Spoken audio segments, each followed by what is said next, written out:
Welcome back to the People of Penn State podcast. I'm Katie Farnan from the Alumni Association, and today I'm joined by Janelle Burrell, an Emmy Award-winning journalist and the morning anchor of CBS News Philadelphia. Janelle graduated from Penn State in 2005 with a degree in English and a minor in biology. Janelle, thank you so much for joining us today. Let's start from the very beginning. Why did you choose to come to Penn State? Well, there's not an easy answer to this, Katie. First of all, thank you so much for having me. I'm so honored to be part of this podcast and to be speaking with you about my Penn State experience.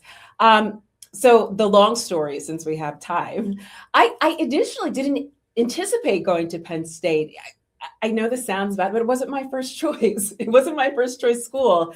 And when I didn't get into my first choice, it made me look harder at Penn State. I actually did an overnight my senior year of high school, and I really liked it. And what I loved about it was the fact that there were so many options on campus and so much to do.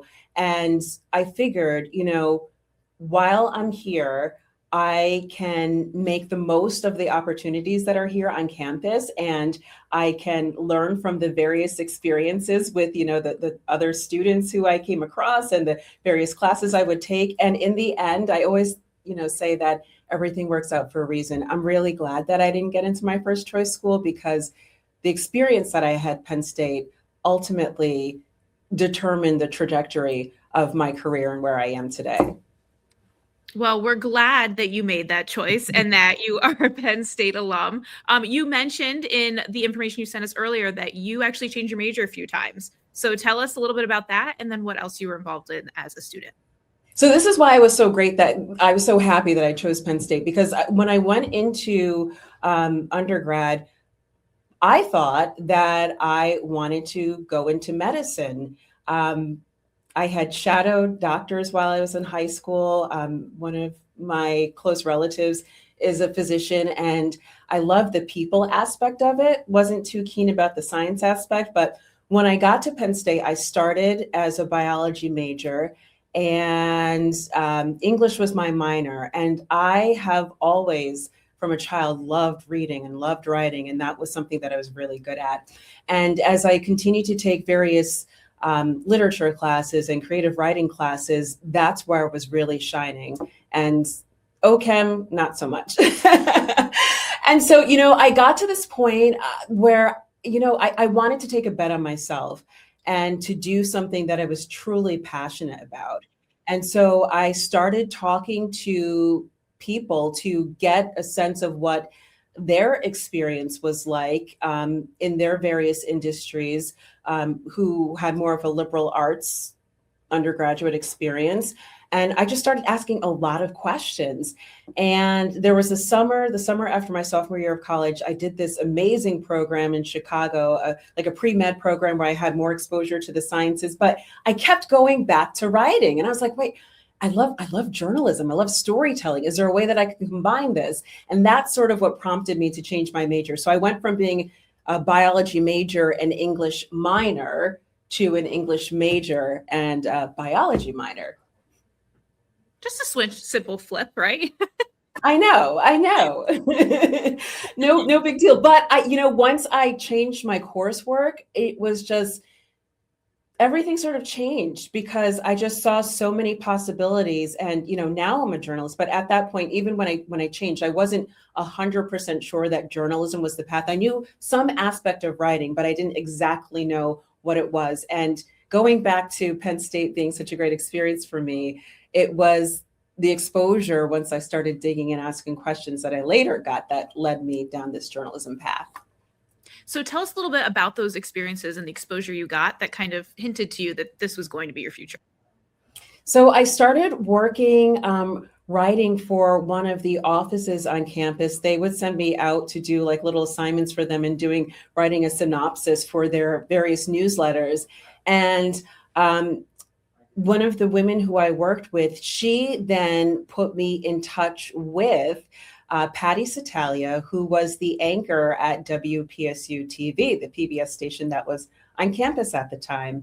And mind you, I'm still thinking, like, how's this all going to pan out? I also had a job. I had a lot of jobs when I was at Penn State. I also had a job working in a science lab with fruit flies. I had a bunch of part-time jobs. So I was doing that, and then I pivoted and ending up working with Patty. And Patty, oh my gosh, she was so generous with her time, so generous with her expertise. She really took me under her wing. And I started working with her as an intern in the capacity in which she would, help me allow me to work on her stories. But then she also gave me my first chance to work on my own TV story. And this was the first time I ever put words to pictures and learned how to write some semblance of a script, because I was a complete novice at this. Remember, I'm not a communications major. I was an English major. So I didn't have all of that background, like how to write for broadcast. And Patty really took me under her wing. And that was when it was sort of solidified in me. This was senior year, that this is something that I want to do. So tell us where you landed after graduation. So after graduation, here's the thing. I realized that I was competing with people who had journalism backgrounds, right? And because I decided late on, the only internship that I had was with Patty. I'd worked at the Collegian. I'm telling student newspaper. Of course, the Collegian. I was an account executive there. I was an RA as well. I told you about the experience at the science lab. And so no full-on journalism experience, right? So when I was graduating, unlike a lot of my friends who already had jobs lined up, I was just like searching for whatever opportunity I could. And so I sent out dozens and dozens of resumes. And that July, I got a hit with the local Fox station in New York City. I'm originally from New York. They were like, can you come in tomorrow? Sure, of course. Yeah, I'll be on the next train. So I went to New York. They had an opening in their news trainee program. They needed somebody to start right away. So yes, I'll take the job. It was minimum wage, so not making much money. Thankfully, my grandparents lived in New York City, so I was able to stay with them because there's no way I would have been able to afford a place to stay on the salary that I was making. And that was the start. It was a 6-month program. I stayed there, and it was essentially sort of like a production assistant program, but it really gave me a look as to how a broadcast news operation in a major city worked, how it worked with the producers and the writers, and how it was really a team effort, people in the field, how they made their editorial decisions.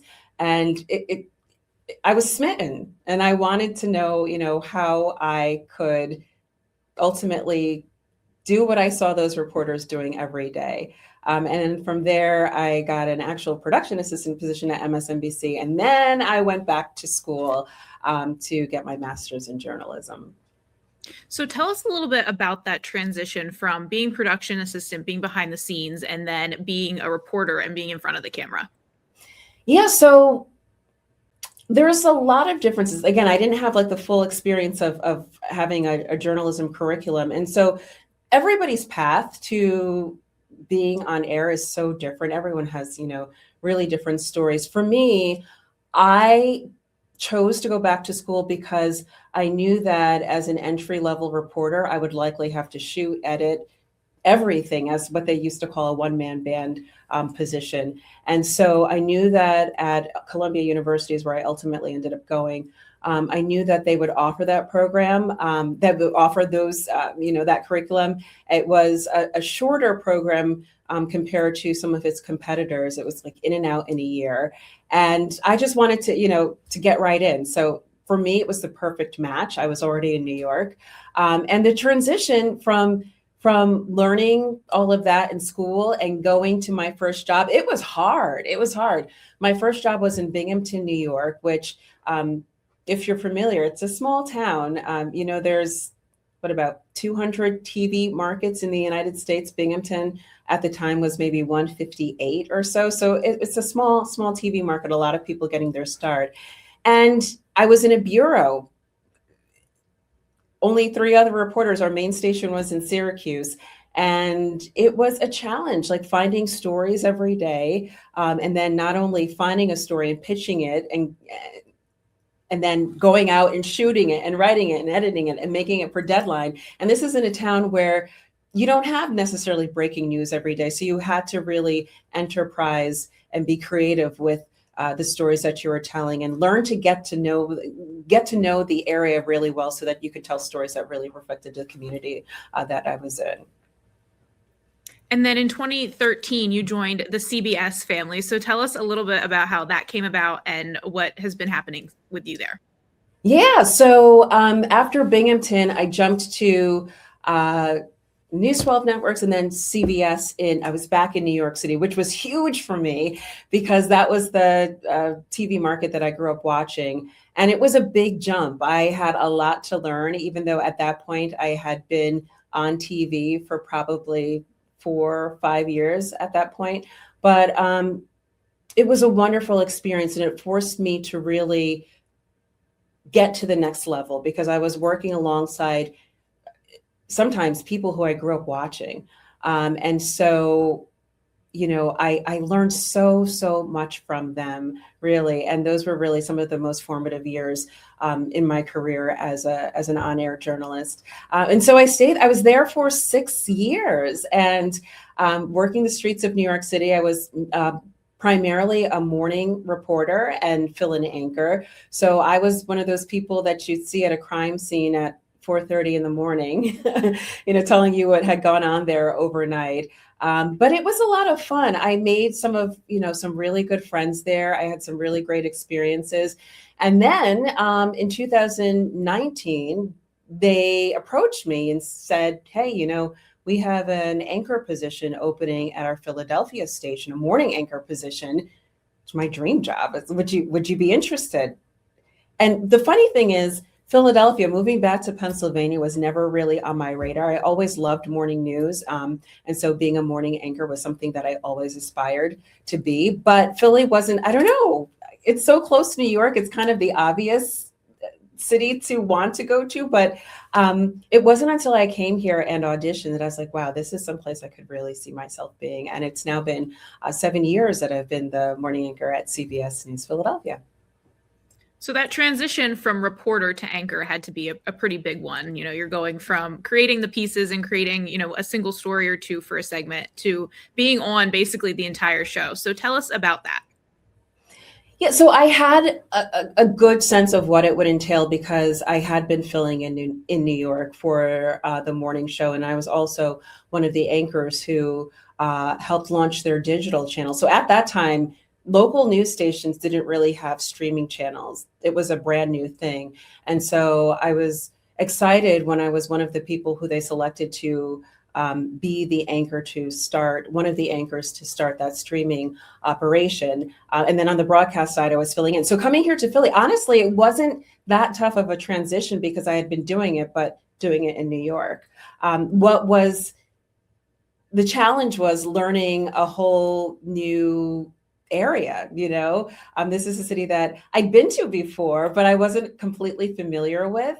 And so learning the people, learning how things operate, that was, it takes a couple of years to really settle in and to, knowing the pronunciations for various neighborhoods, because people will get you on that if you don't pronounce, their hometowns correctly. But it's been 7 years now. And so I really feel like this has become another home for me. Truly, it's a great city, and I've really grown to love it over these years.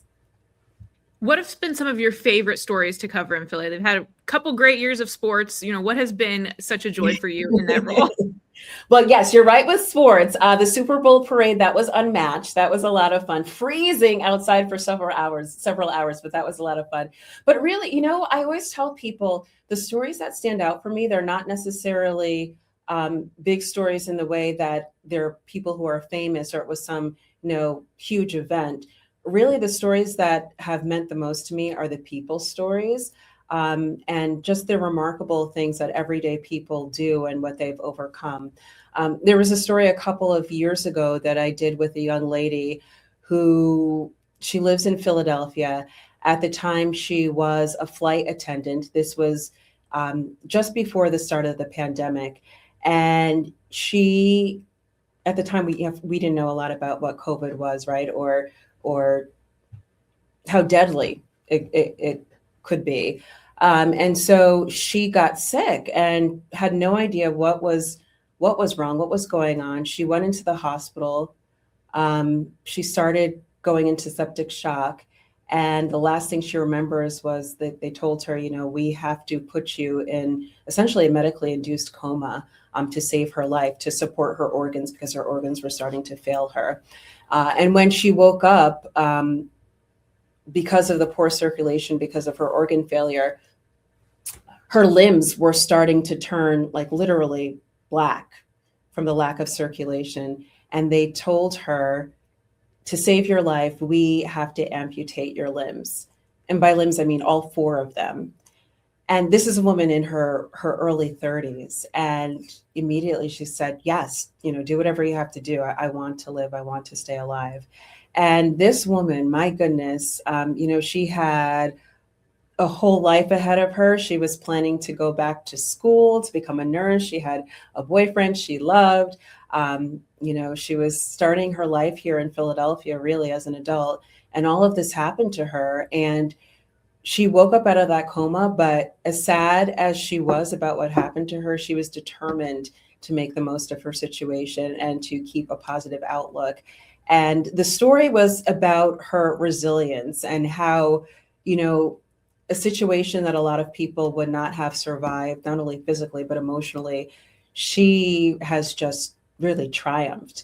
And I shadowed her. She went through physical therapy. You could see how challenging it was for her, because now she's in a wheelchair full time. She needs help to dress herself, to bathe herself, to use the bathroom.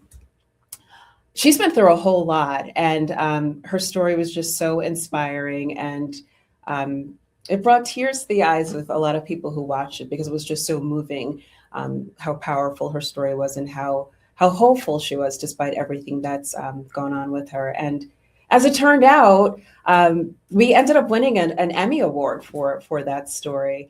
And I was so excited because the video editor who I worked with on the piece, he was so moved by her story too, that he decided to give his Emmy statue to her as a token of gratitude for her willingness to share her story with us. So that was a beautiful full circle moment for us. And what's it like to be a part of telling those stories, and something that is really, really sad, but you get to tell people about it and they get to be a part of it and understand, a different perspective, and also to see somebody persevere through that and be a part of it? I feel so privileged, Katie. I really do.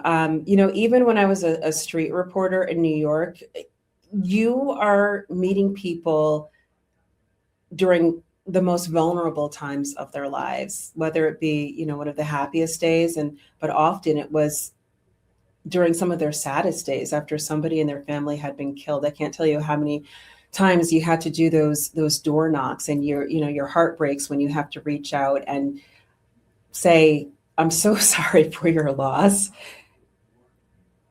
And then also, as a journalist, ask if they would be willing to share their story about their loved one who they lost. And mind you, this is usually just hours after the incident happened.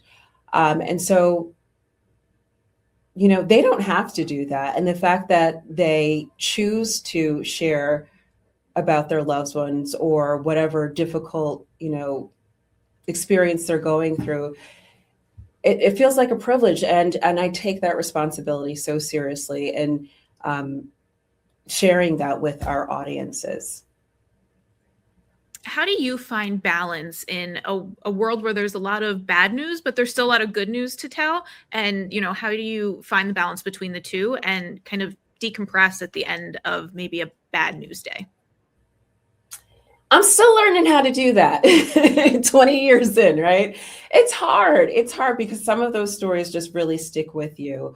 But like on the weekends, I try not to get too involved in the news. It's tricky because as a news anchor, you can't really fully shut it off because you have to be informed about what's going on so that when you're on the news desk, you can speak to it with authority because you know what you're talking about. You're read up on what's going on. But I think it's compartmentalization. I've become a master at that, really, because it is hard. It is hard. And in terms of balance, I try to spend as much time with, family and friends, have my outlets, go for a walk when I need to clear the air.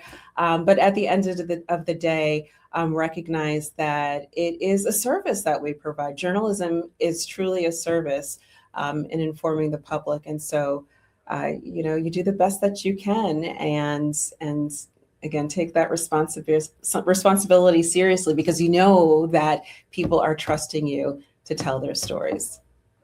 Well, let's talk about something fun, the Emmy experience. Yeah. Tell us about that. I've been nominated a bunch of times. The Emmys, man, I'll tell you, you just never know which way it's going to go. So I've been nominated several times. I've been nominated in New York. I've been nominated in Philly before. When I found out I got nominated for this particular award, I was thrilled. I was nominated in other categories. This was this past year that I won, 2025.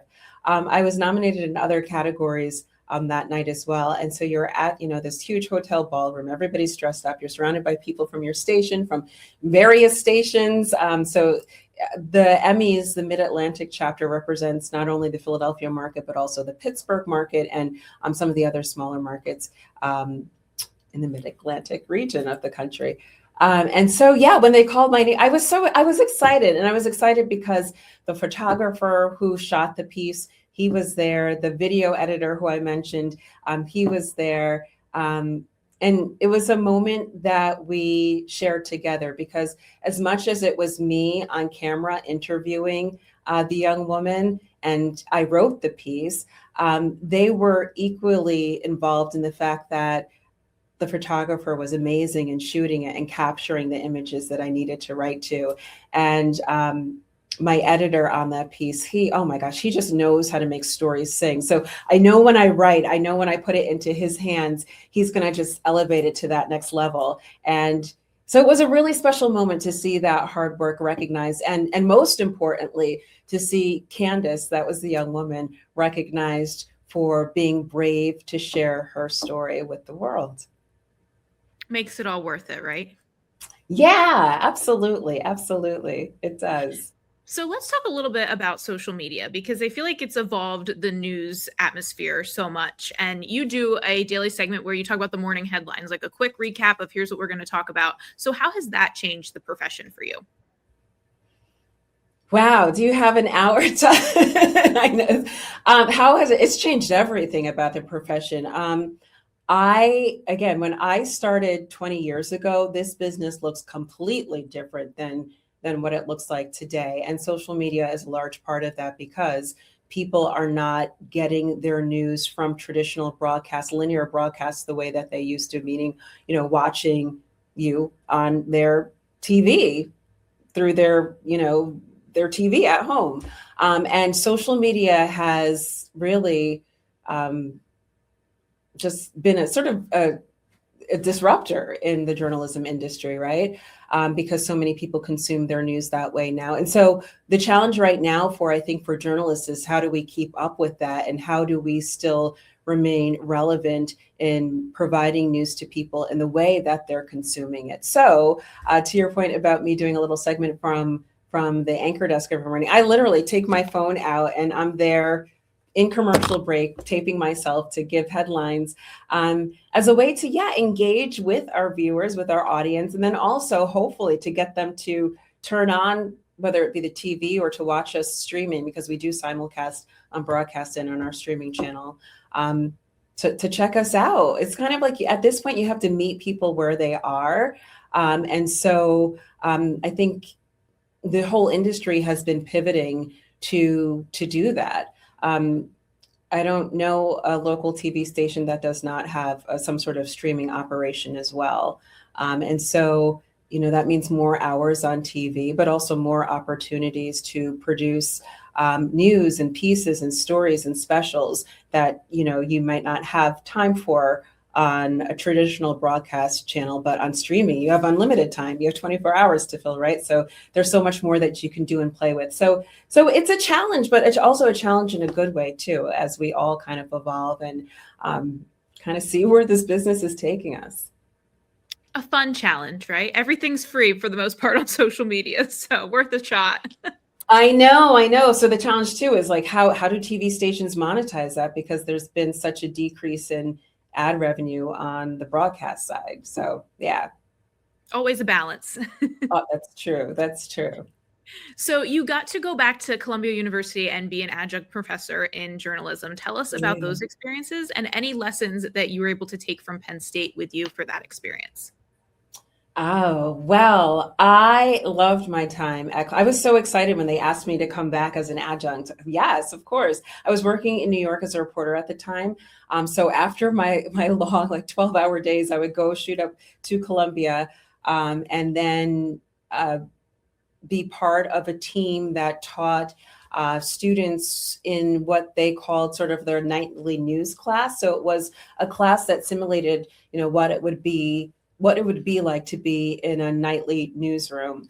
And so they were essentially doing what I was doing every day as a New York City street reporter, but they were doing it, as a student at Columbia, which I had done. So it was cool to be on the other side, having been there several years before and then helping students. So in terms of my experience with Penn State, helping me in that way, again, going back to Patty Satalia and her influence in sort of, giving me my first exposure to broadcast news. I always remembered that. And so working with the students was a lot of fun. I learned a lot from them too. And what's so great now is that, some of them I went on to mentor, and some of them are now my colleagues. In fact, there's one or two who currently work at this station with me now. There's others who have gone on to do remarkable things. And so it's been a real treat to watch them grow and thrive in their careers. And as we are in graduation season right now, what advice would you have for current students or new alumni who are looking to break into the same field? It's not an easy field. It's a tough field, I would say, now more than ever. And there's a lot of sacrifice involved with it. Like I said, my first job, I was making minimum wage. My first job in Binghamton, I think I was making less than what I was making in that first job in New York, believe it or not. It was 20-something thousand dollars. So it's a sacrifice, right? And then you hope that it will pay off and you're able to move up through the ranks and get to that dream position. But I will say this, that first job, what I didn't say before was that first job, getting that first on-air job, it was 2008 when I left Columbia. That was the height of the recession. And it was tough. It was tough. I sent out dozens and dozens of resumes. So at the time, now reporters, when they're trying to get hired, they'll have a link on a website and you just, email it to a news director or news manager. Back then, you were either putting it on a VHS, which I know are completely obsolete now, or it became more common at the time to use a DVD. So I was I was at the post office all the time, sending out these DVDs across the country because, again, at the time, it's kind of different now because the business has evolved. But at the time, you had to start in a small market. And I was just like so many other reporters, just trying to get my foot in the door anywhere. And so I sent tapes all across the country. There were places that I went in for in-person interviews, never heard back from the hiring manager. That's another thing. So it could be really discouraging. And it took several months, but I ended up getting that first job. And I always tell people, all you need is one yes. You can get a million no's, but all you need is one yes. So to hang on to that hope and hang on for that one yes and get your foot in the door. And once you do, you work the hardest that you can, you give it your all. You remain curious, because I think that makes you stand out as a good journalist, someone who is curious, someone who's well-read, and someone who's a good writer. All of those things are really good traits. And you have to be persistent because you face a lot of challenges in this business. And as it continues to evolve, the challenges evolve too. And so it's all about persistence and just being determined. And I think things eventually work themselves out. All worth it in the end, right?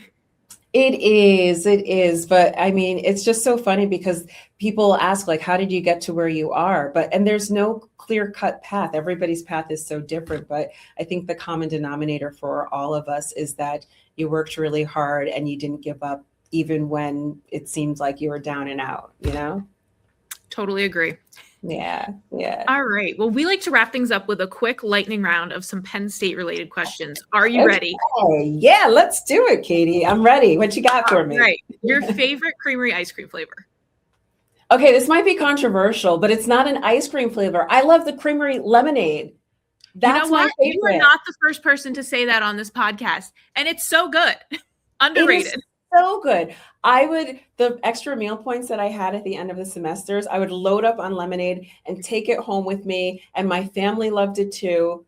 I need to get back to campus. This is the sign. Yes. What was your favorite spot on campus? Oh, favorite spot. I mean, you can't go wrong with Old Main, right? It's always so beautiful. It's so picturesque. I just love walking around. I remember the first time I went on campus, it was just like, wow. You know, this is such a beautiful, huge campus. So yeah, Old Main. That's my final answer. Good choice. Your favorite class and or professor while you were a student? I can't pick a favorite professor. That's hard. But I will say my favorite class, creative writing. I really loved that. That was a lot of fun and challenging. And I look back and some of the stuff I wrote when I was at Penn State, I'm like, wow. We did so, because broadcast writing is so different than, writing for a literature class or creative writing class. And I'm like, this is good stuff that I learned at Penn State.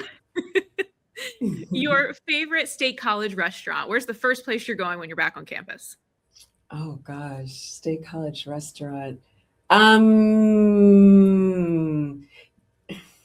Well, when I was at school, I didn't have much money, Katie, so I wasn't eating out at restaurants very often.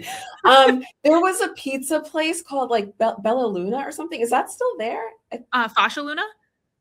Maybe that's what it was. And it's not too far from campus? Fascia Luna. Nope, it's still here. Yes, that pizza was good from what I recall. Is it still good? I haven't had it in a few years, but from what I remember, yes. That was good. And then the corner room. Yes. Yes. Corner room. Yes. That, of course, that was good. But that was only like when family was in town to treat. Take you to a nice dinner, right? Right. Exactly. Last question. Your most treasured piece of Penn State merch? Oh, well, it's funny. I just had a Penn State t-shirt on last night that I literally had for 20 plus years. And I still have a Penn State hoodie from freshman year because I can't get rid of them. You can't. And they're comfy when they're that, they're old, they're vintage, they're worn worn in. Yes. Mm-hmm. And they're great memories. And why would I get rid of them? Yeah. I still have multiple sweatshirts and that t-shirt. Yeah. It's great stuff. And what's fun about being in Philly is that there are a lot of Penn State alums. So I bet you hear it a lot. Yeah, you sure do. Yeah. Well, Janelle, thank you so much for joining us today and sharing a little bit about your career. I loved hearing more about it. Thank you so much for having me, Katie. I hope that maybe it inspires some other student at Penn State coming up behind me. So thank you for having me. It was a lot of fun. Thank you, Janelle, for joining us today. And to all of our listeners, don't forget to rate, review, and subscribe so you never miss an episode. Special thanks to our behind-the-scenes team, Abrielle Clark and Gabrielle Harris, for their work on this episode. For more Penn Stater stories, check out the Penn Stater magazine. And for more information on the Alumni Association, visit alumni.psu.edu. We are